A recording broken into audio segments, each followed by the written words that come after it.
Okay, so I've got this wing, the pig, and this wing. Okay, why don't I go ahead and label them? I'm not going to have a whole lot of layers in here, but it's not a bad idea. Let's see. Is that the left wing or the right wing? That's the right wing. So I'll go right wing. That sounds kind of political, doesn't it? Pig. I'll keep that to myself. And left wing. Okay. I thought that was funny. I don't know. We will keep politics out of this class. Okay, so now that I've got them placed on separate layers, I can start kind of playing around a little bit. I am under no obligation to keep the wing positioned the same exact shape or size or anything that it was in the original. I'm just wanting, um, I just chose that as a starting point. I do kind of want to think about placement of the wing, and this is the more important wing, so I'm going to worry about it. I'm going to worry about it first.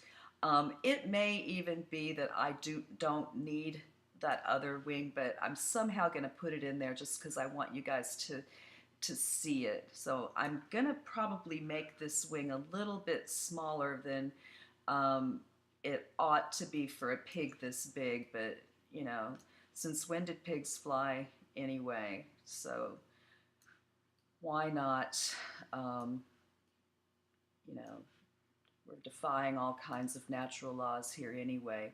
Okay, so when we're putting a wing in there, let's think about it for a minute. Why don't we go back and kind of take a look? Whoops, I wanted to go back and take a look at the bird. This is basically their arm, right? So let's kind of imagine underneath the wing where the skeletal structure is. Where would the equivalent of his shoulder be?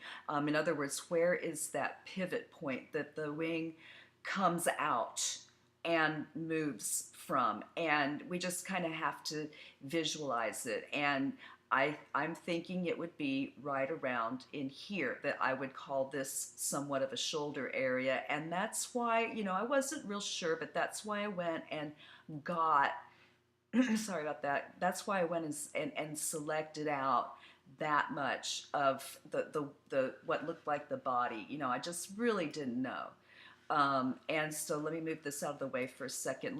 Where would that correspond with the pig? I mean, he's already got a shoulder here, but if the wing was that low, I mean, pigs don't have wings, so we kind of got to add a little extra shoulder that they don't have anyway. But the equivalent point, of where that limb would be coming out from the spine. Let's see, I think it would be right around here. There's a bone that comes in here, and I think it goes up to like this, right? And then so the shoulder blades right around here. So it kind of makes sense that the fixture point for the wing might be in that area somewhere. And so, we kind of have to um, use a little bit of reasoning and a little bit of what's going to fit the shape best, and, a little bit of just what's going to look good. But, you want it to be kind of convincing that, that he's, but at the same time you want it to look good.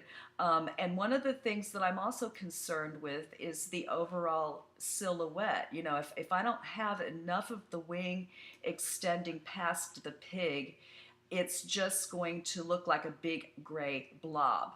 Okay.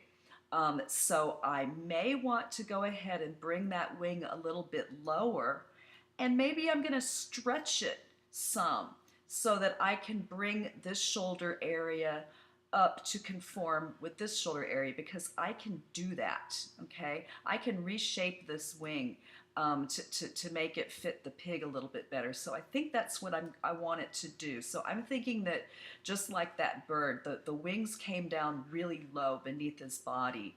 I think I want that to happen. And then when that happens, it opens up some negative space, which is interesting. Negative space is when we have open areas where we can see the background in between the positive parts of the form, okay? And that is interesting.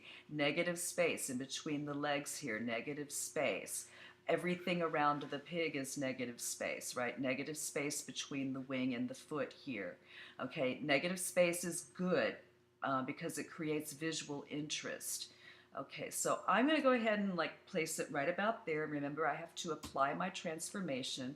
Okay, but I'm not finished yet. It's not the right shape. And here's where we start to have a little bit of fun.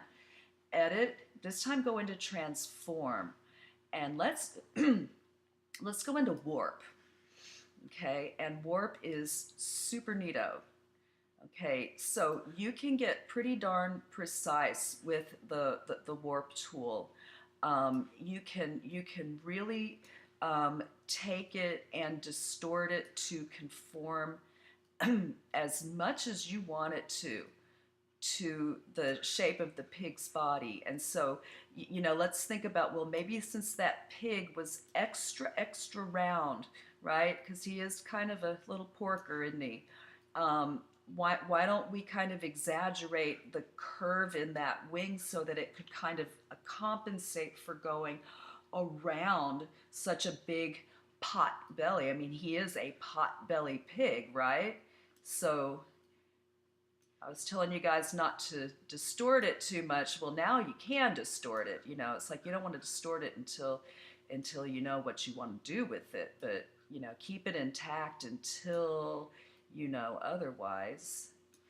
Okay, and if this was for anything other than a demo, I would probably say this is not the best pig and this is not the best wing. I just quickly chose this, but I'm sure that I, with time, could find much better, much better options, and I'm sure that you guys will be wanting to put in. Well, remember, this is just an exercise, so you don't necessarily have to make this super stellar. Sometimes my students do just because they start having fun with it, but I think it depends on your skill level. As long as you can patch something together, get a reasonably good selection, and place the two wings on the pig and place the pig in the sky, I'm okay with that for this, because it's not one of those assignments that's worth a whole lot of points. This is a practice exercise. We're just using stock photography off of the internet, but just whatever time allows. Okay, maybe I exaggerated my bend there a little bit too much, but you can see how once you get started on something like this, the amount of tweaking that you do is almost infinite, right?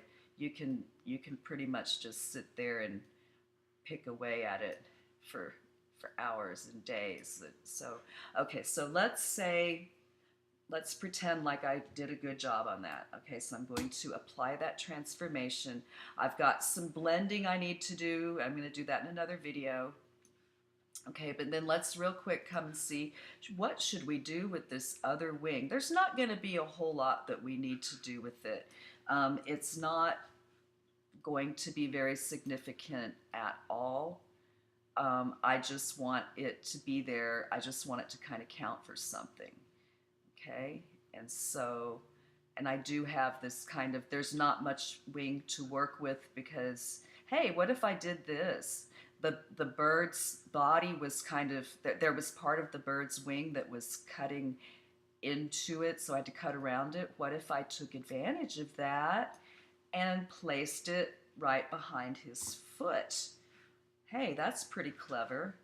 I can even make that a little bit bigger, make it a little bit more significant. If I want to move anything, a selection, an object, whatever. I think I told you this before in Illustrator. Your arrow keys up, down, left, right. You can move things 1 pixel at a time, or holding your shift key, you can move them 10 pixels at a time. And that way you can have more precision than if you're moving it freehand. Because sometimes if you want to do something kind of tight, it's hard to do it. Okay, so I'm gonna say I am okay with that. Almost. Almost. Okay, that's good enough for now. All right. So I'm going to show you some blending techniques you can do in here in the next video.